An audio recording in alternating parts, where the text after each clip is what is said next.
Сорос им подарува милиони на невладини организации за да спроведуваат скриена политика. Фондацијата Отворено општество, предводена од Џорџ Сорос, со години се меша во внатрешната политика на Македонија, вели министерот за надворешни работи Никола Поповски во интервју за италијанскиот весник Ла Верита. Според Поповски, 90% од финансиските средства кои што ги добиваат невладините организации доаѓаат од еден единствен извор, а голем дел од корисниците активно се занимаваат со политика под капата на хуманитарни организации.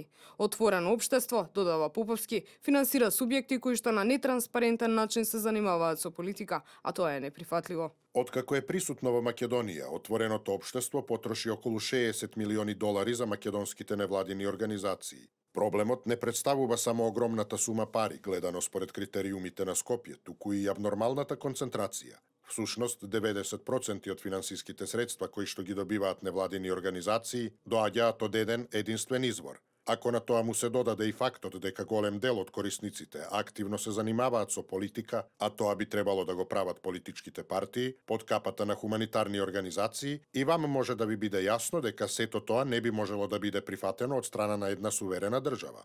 Тоа би било неприфатливо и за Италија. Всушност, од овие субјекти произлегуваат медиумските притисоци и несоодветните влијанија врз јавното мислење. Но од нив пред се започнуваат политички битки кои што, како по некоја наводна случајност, секогаш вршат притисок во еден правец, секогаш во корист на социјалистичката коалиција. Тоа според нас е дестабилизација.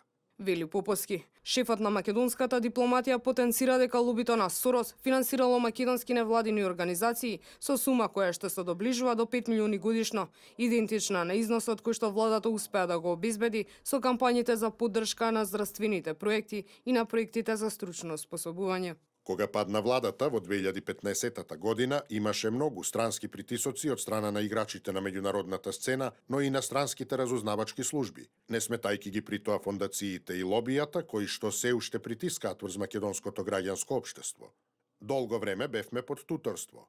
Поднесовме притисоци кои што доведоа до пад на претходната влада. Но верувам дека на крајот покажавме дека постигнавме решение прифатливо за македонските граѓани. Ги направивме изборите затоа што успеавме сами. А тоа е согласно со изреката. Ако имаш проблеми, не чекај некој друг да ти ги реши. Сега, во рамките на договорената патека на движење, ќе успееме да покажеме дека сме стабилни.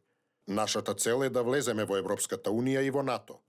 Ние сме мала земја и затоа нашите односи со Европската Унија треба да ги направиме постабилни. Кога си надвор од големите коалиции, кога си мал, лесно потпаѓаш под влијание на надворешните фактори. Ова главно произлегува од недостигот на стабилност. Сега оваа стабилност постои, затоа сум сигурен дека странските влијанија ќе изостанат. Изјави Поповски. Според него, најдобар начин да се одолее на странското мешање е брзо составување на влада. Иако ни се чини дека е далеко, Македонија е клучна држава за нашата безбедност, бидејќи е влезна врата за илегалните миграции и за фундаменталниот исламизам, кој што стигнува до срцето на Европа, пишува Ла Верита.